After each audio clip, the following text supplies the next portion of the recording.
नमस्कार, स्वागत है आप सभी का हमारे YouTube चैनल ज्ञानदीप पर। और आज हम हिंदी व्याकरण से संधि का आगे अध्ययन करेंगे। इससे पूर्व संधि पे मैं 2 वीडियोस बना चुका हूँ। यदि आपने उनका अवलोकन नहीं किया है तो आप कृपया इस वीडियो से पहले वो वीडियो देख लें ताकि आपको ये समझ भली भांति आ सके। आज हम यहाँ गुण संधि के विषय में आरंभ करेंगे पढ़ना।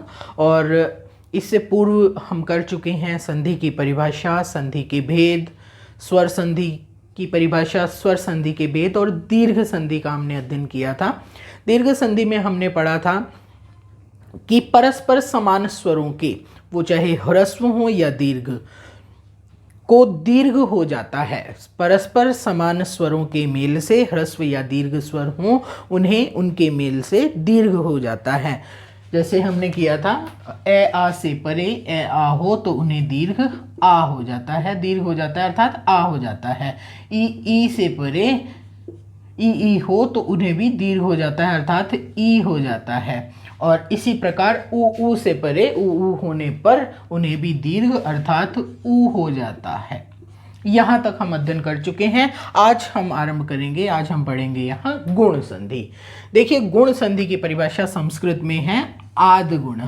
गुण क्या होता है? किसी भी वस्तु के स्वरूप में परिवर्तन आना, उसके स्वरूप में कुछ वृद्धि होना, कुछ परिवर्तन, वो गुण होता है।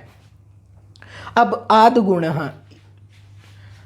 आचार्य पाणिनि ने व्याकरण में संस्कृत में इसका उल्लेख किया है। आद्गुण अवर्णाद अचि परे, अवर्णाद अचि परे पूर्व पर्यो एक गुणादेश स्यात्, अर्थात अवर्ण, अवर्ण से अभिप्राय है ए और आ, इससे परे। अर्थात अब ये ध्यान रखने की बात है कि गुण संधि में पूर्व के स्थान पर ए और आ ही होंगे। गुण संधि में पूर्व के स्थान पर ए और आ ही होंगे। अवर्णाद अचि परे, अर्थात ए वर्ण से परे अच होने पर, अच से अभिप्राय स्वर, ह्रस्व या दीर्घ, इसमें स्वर कौन से? ई, उ या री आने पर दोनों को मिलकर क्रमशः ए, ओ और अर गुण हो जाता है। दोनों को मिलकर एक आदेश हो रहा है, एक गुण हो रहा है। अर्थात अब यहां इससे समझ लीजिए कि पूर्व के स्थान पर गुण संधि में ए और आ ही होंगे। इससे परे ह्रस्व या दीर्घ ई, उ या री, देखिए ह्रस्व दीर्घ दोनों का उल्लेख आ गया। ई में ई भी या ई ये भी हो सकता है, उ और उ ये भी हो सकता है, और री अगर ये आ जाएं तो क्रमशः दोनों स्वरों को, दोनों से अभिप्राय ए आ से परे ई या ई हो तो उन्हें क्रमशः ए होगा। ए आ से परे यदि उ हो या उ हो तो उसे ओ होगा, गुण हो जाएगा, ओ गुण हो जाएगा। और ए आ से परे यदि री हो तो उसे अर गुण होता है। इन दोनों को मिलकर, ए और री को मिलकर अर हो जाएगा। ए आ से परे ई या ई हो तो उसे ए गुण हो जाएगा, और ए आ से परे अगर उ या उ हो तो उसे ओ गुण हो जाता है। उदाहरण से समझ में आ जाएगा। रमा, जमा, ईश, इनके संयोग से शब्द बनता है रमेश। अब देखिए इसको यहां अच्छे से कर लेते हैं। रमा, जमा, ईश, देखिए इसका अगर वर्ण विच्छेद करें तो रमा में आ स्वर है, आ प्लस जमा, ईश यहां ई है, दीर्घ ई, और जमा श। अब आ और ई दोनों को एक आदेश हो गया, ए हो गया, गुण आदेश हुआ, ए गुण हो गया। और जब इसको मिलाया गया, जब इनको संधि की गई तो र में ए मात्रा यहाँ और श मिलकर शब्द बना, इनके संयोग से रमेश। उम्मीद करता हूँ समझ आया होगा। आगे हम इससे संबंधित और उदाहरण करेंगे तो और अच्छे से समझ में आ जाएगा। परिभाषा एक बार दोबारा मैं समझा देता हूं कि ए आ से परे ह्रस्व या दीर्घ ई उ री आने पर उन्हें दोनों स्वरों को मिलकर क्रमशः ए ओ और अर हो जाता है। देखिए 4 स्थिति बनती हैं। ए आ से परे ई या ई हो तो 4 स्थिति कैसे बनेगी, मैंने यहाँ लिखा है। ए से परे ई हो तो भी ए होगा, ए से परे ई हो दीर्घ ई हो तो भी ए होगा, आ से परे ह्रस्व ई हो तो भी ए होगा, आ से परे दीर्घ ई हो तो भी ए ही होगा। इसी स्थिति के अनुरूप हमने 4 उदाहरण यहाँ किए हैं। जैसे गज जमा इंद्र तो शब्द बनेगा गजेंद्र।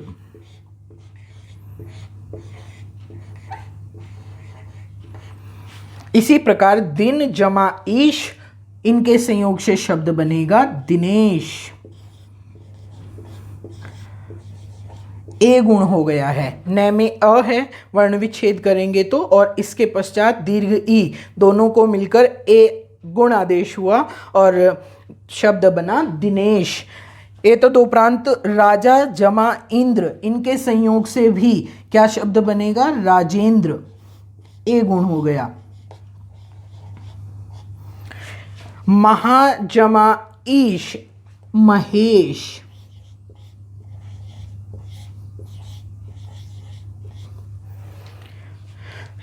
ए जमा उ, गुण ओ होगा। ए जमा दीर्घ उ है तो भी गुण ओ होगा। आ जमा उ, दीर्घ उ है तो भी ओ होगा, ह्रस्व उ है तो भी ओ गुण होगा। उदाहरण है सूर्य जमा उदय। देखिए उ है यहाँ, इस यह में ए है और इनके संयोग से जो शब्द बनेगा वो है सूर्योदय। एतद उपरांत जल जमा उर्मी, यहाँ ए है और ये दीर्घ उ है, संयोग से गुण होता है ओ और शब्द बना जलोर्मी।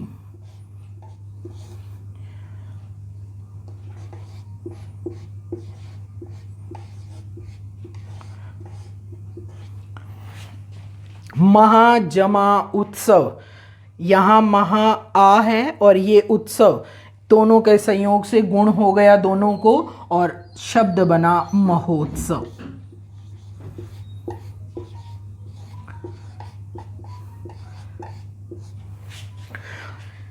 और इसके उपरांत महा जमा उर्मी, शब्द बना महोर्मी।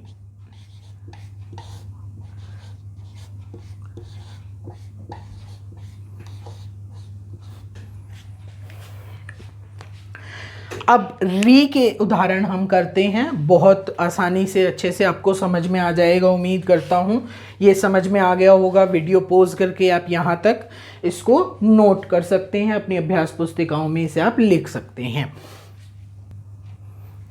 अब ये री के उदाहरण हैं। ए के साथ री का संयोग होने पर इन्हें अर गुण हो जाता है दोनों को। और यहाँ ब्रह्म जमा ऋषि, ये हम उदाहरण देखते हैं। ब्रह्म, यहाँ में वर्ण विच्छेद करने पर स्वर है ए, वर्ण विच्छेद हमने इसका किया। और ऋषि री, ए और री मिलकर अर हो गया। मैं, इसमें ए मिल गया, मैं पूर्ण हुआ और रे को रेफ ऊपर यहाँ आ गया तो शब्द निष्पन्न हुआ, दो इनके संयोग से गुण होने के पश्चात ब्रह्म ऋषि।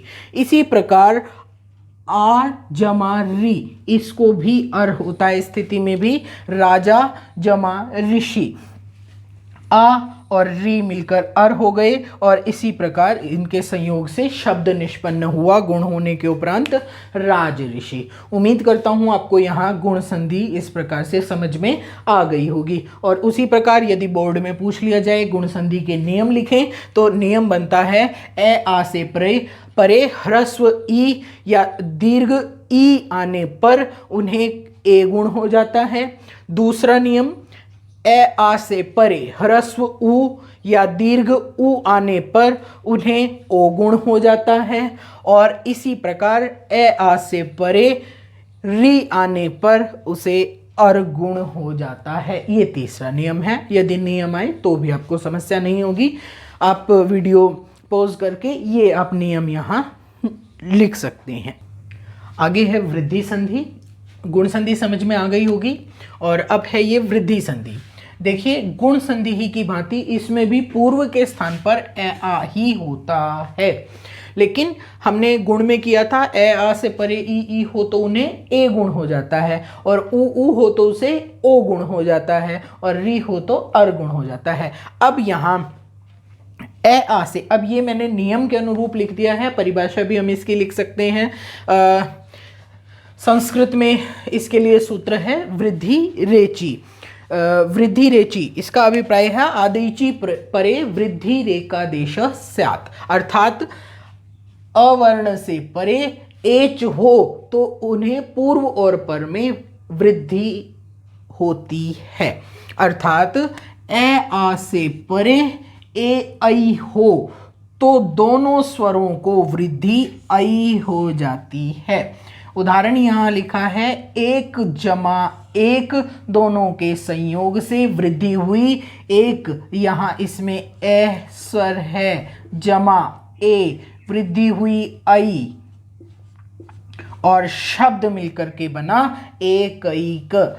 इसी प्रकार से दूसरा नियम, अब ये मैंने अब की बार नियम के अनुरूप लिखा है, इसे परिभाषा लिखनी है तो हम ऐसे भी इसको लिख सकते हैं कि ए आ से परे ए ऐ और ओ औ हो तो उन्हें क्रमशः ऐ और औ वृद्धि होती है। अब दूसरा इसका नियम ये बनता है, ए आ से परे ओ औ हो तो दोनों स्वरों को वृद्धि औ हो जाती है।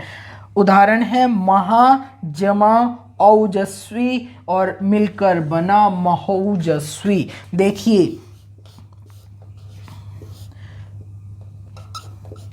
यहां आ स्वर है, आ से परे ओ और ओ ए आ जमा ओ, इनको मिलकर वृद्धि हो जाएगी औ। इन दोनों को मिलकर वृद्धि औ हो जाएगी औ, और ये शब्द बनेगा महौजस्वी।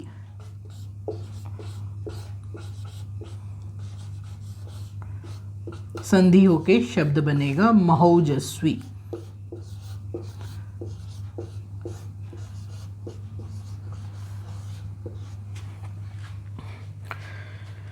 उम्मीद करता हूं ये समझ आया होगा। अब आगे हम इसके उदाहरण करेंगे।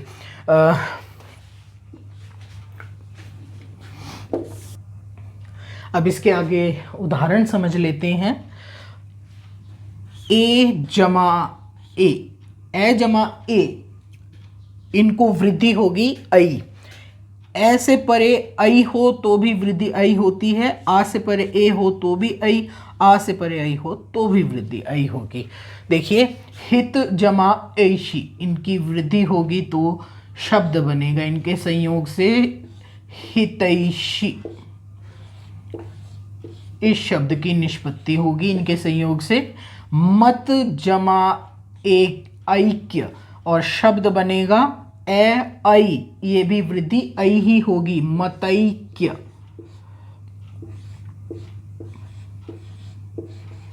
मतैक्य।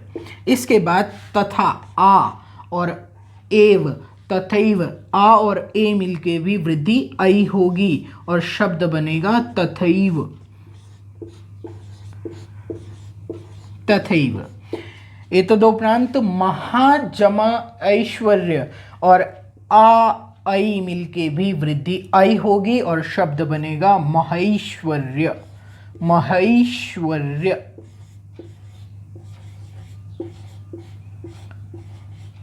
ये शब्द निष्पन्न होगा।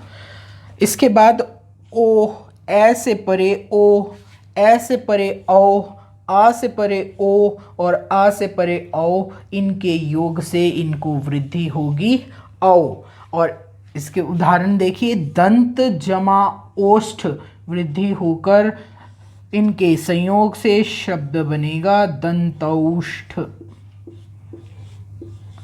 दंतौष्ठ। परम जमा औषध, वृद्धि हो जाएगी, अवृद्धि हो जाएगी और शब्द बनेगा परमौषध।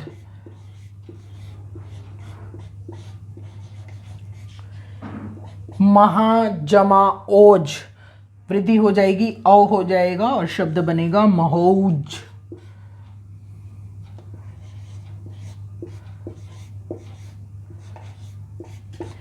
और अंतिम उदाहरण महाजमा औदार्य, और मिलकर के शब्द बनेगा महोदार्य। महोदार्य।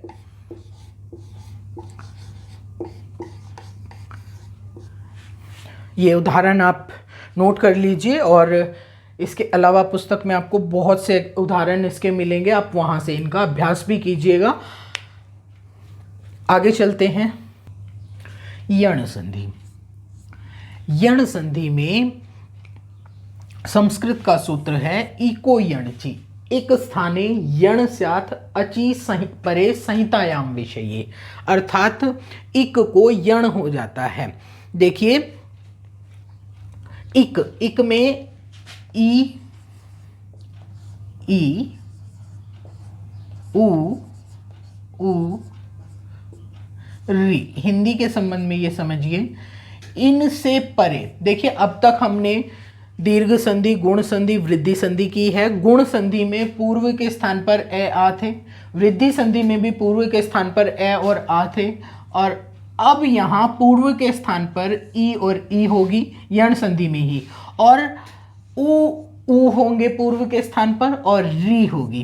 तो ई से परे, देखिए ई और ई पूर्व के स्थान पर हो और इनसे परे कोई भी स्वर आ जाए, कोई भी भिन्न स्वर हो, मतलब देखिए ई से परे अगर ई ही होगा तो वो दीर्घ संधि का रूप हो जाएगा, लेकिन ई पूर्व के स्थान पर हो और इससे परे कोई भी भिन्न स्वर आ जाए, इनके अलावा कोई भी स्वर आ जाए तो ई के स्थान पर यह हो जाता है। देखिए अब तक हमने जो संधि की उनमें दोनों स्वरों में मिलकर परिवर्तन हो रहा था, लेकिन यहां सिर्फ ई को यह हो जाएगा और जो इससे परे जो स्वर है उसकी मात्रा इसके साथ में आ जाएगी। इसी प्रकार से पूर्व के स्थान पर उ हो और इससे परे उ के अतिरिक्त, क्योंकि उ के अतिरिक्त अगर उ ही यहाँ होगा तो वो दीर्घ संधि हो जाएगी, लेकिन उ पूर्व के स्थान में हो और इससे परे कोई भी भिन्न स्वर आ जाए तो उ को व हो जाता है और बाद वाले स्वर की मात्रा इसके साथ में जुड़ जाती है, मात्रा बन जाती है। और री, इसी प्रकार से यण संधि में देखिए री से परे कोई भी भिन्न स्वर आ जाए तो री के स्थान पर र हो जाता है। ये यण संधि है, इसको नियम के अनुरूप भी हम समझ लेंगे।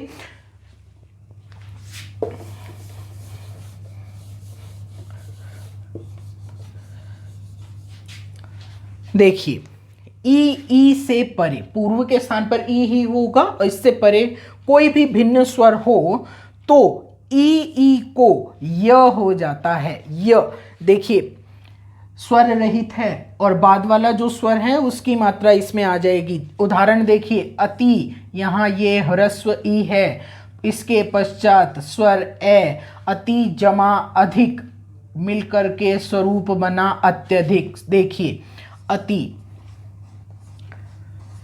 जमा अधिक, अति में हम इसका वर्ण विच्छेद यहाँ कर लें इस प्रकार से, तो ई जमा अधिक, ए निकाल लिया, ए स्वर आ गया, जमा अधिक, तो ई को य हो गया और ये स्वर इसमें मिल गया अ, तो ये पूरा हो गया। अब यहां से थिक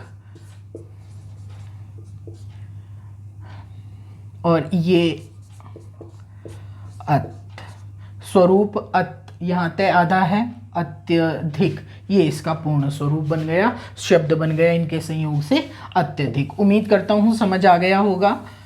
आगे इसका दूसरा नियम देखिए।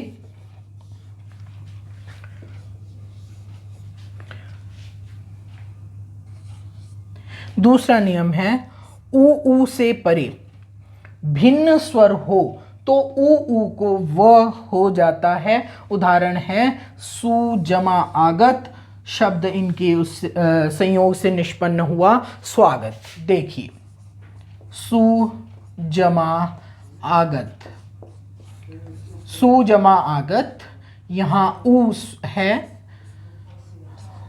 जमा गत, विच्छेद किया, ऊ को व हो गया, आस्वर गत। अब देखिए स्वरूप इसका स्वागत। इस प्रकार से ये शब्द निष्पन्न हुआ इनके संयोग से। ये भी उम्मीद करता हूं अच्छे से आपको समझ में आ गया होगा। इसके बाद जो अंतिम उदाहरण है वो है री से परे कोई भी भिन्न स्वर हो तो री के स्थान पर र हो जाता है। देखिए लास्ट इसका नियम है री से परे कोई भिन्न स्वर हो तो री को र हो जाता है। उदाहरण हमने किया है यहाँ पितृ आज्ञा, शब्द मिलकर बना है पित्राज्ञा। देखिए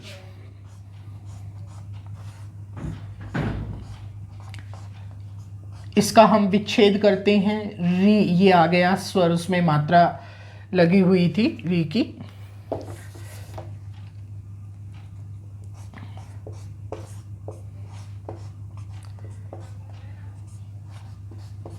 जमा आज्ञा,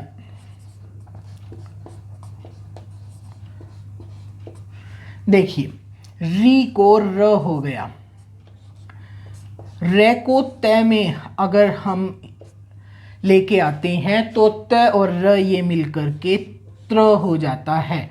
आस्वर है और इसके बाद है ज्या और आगे था पित्राज्या, मिलकर के ये शब्द निष्पन्न होता है।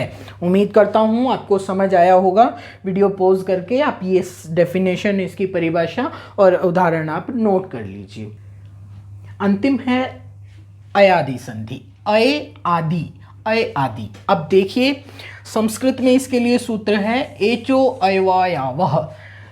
हिंदी से जो कर रहे हैं, जिन्हें नहीं पता है उनके लिए आवश्यक नहीं है। जो संस्कृत जानते हैं, जो संस्कृत विषय पढ़ रहे हैं, उनके लिए आवश्यक है। वो साथ में ये देख लीजिएगा।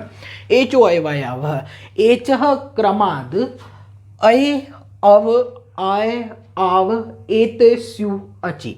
इसका अर्थ है एच, एच में ये 4 स्वर आते हैं, ए ओ आई औ। एच क्रमाद, एच को क्रम से क्या हो जाता है, ए को हो जाता है अय, ओ को हो जाता है अव, आई को हो जाता है आय और औ को हो जाता है आव। ये हिंदी में भी मैंने यहां लिख दिया है।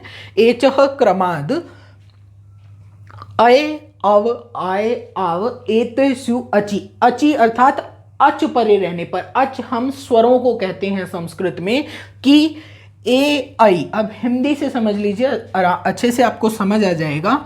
ए ओ आई औ से परे यदि कोई भी स्वर आ जाए, देखिए ई से परे यदि ई होती तो वृद्धि संधि होती वहां, लेकिन इसमें इन से परे ये भी आ सकते हैं। अर्थात ए से परे यदि ए भी होगा तो भी अयादि संधि ही होगी। ए से परे ए हो तो उसको अय हो जाएगा, औ से परे औ हो तो भी उसको अव ही होगा, औ को उसकी मात्रा बन जाएगी, तो उसमें वृद्धि का कोई वो नहीं है। यहाँ देखिए ए ओ आई औ से परे यदि कोई भी स्वर आए तो ए को अय होता है, ओ को अव होता है, आई को आय होता है और औ को आव हो जाता है।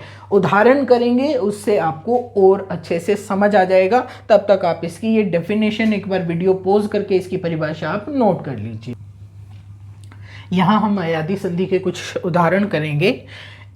ए जमा ए, देखिए ए को मैंने कहा था पूर्व के स्थान पर हो तो अय होता है, अय। अब ए बाद में स्वर है, ए मिलने के बाद ये स्वर सहित इसका ये स्वरूप बनता है। इसी प्रकार मैंने यहाँ कुछ उदाहरण लिखे हैं, आइए समझते हैं। देखिए, पहले हमने किया ने जमा अन। अब इसका अगर हम विच्छेद करें तो न ए जमा, ये वर्ण विच्छेद इसका बनता है। ए और ए इनको मिलकर, ए को हुआ ए, एस स्वर इसमें मिला तो ये बन गया ए, और इसके पश्चात स्वर रहित व्यंजन में ए का समावेश होने पर ये हो गया न, ये और न। तो ये इसका शब्द जो है निष्पन्न हुआ इनके योग से। तो क्या बना, ने जमा अन, इसके संयोग से शब्द निष्पन्न हुआ नयन। इसी प्रकार मुने जमा ए, देखिए मैंने आपको कहा था यहाँ अय है, ए की मात्रा यहाँ हो गई और शब्द बना मुने, मुन ये, मुने, ये शब्द बनेगा। इसी प्रकार गई क्षमा अक, शब्द बनेगा गायक, गायक।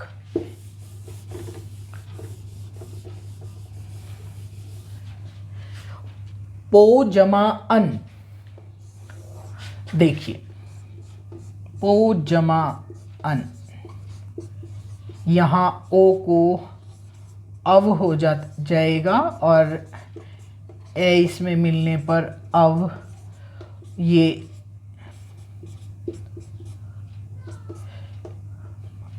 अव हो जाएगा,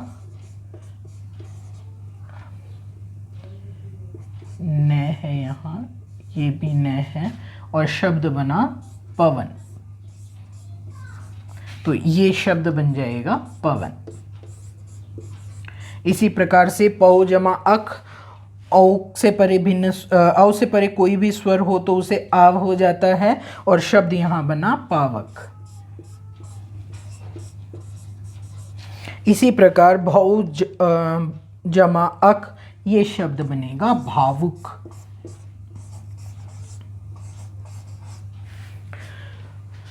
और भी बहुत से उदाहरण हैं जो आप पुस्तक से अभ्यास कर सकते हैं। उम्मीद करता हूँ ये वीडियो आपको पसंद आएगा। इसके बाद पर रूप, पूर्व रूप और प्रकृति भाव, ये हम संक्षेप में संधि के अगले भाग में इनका अध्ययन करेंगे, संक्षेप में, विस्तार से नहीं। हिंदी में विद्यार्थियों को यही 5 भाग अच्छे से इसके करने की आवश्यकता है। उम्मीद करता हूँ आपको समझ आ गया होगा और इसी के साथ नमस्कार।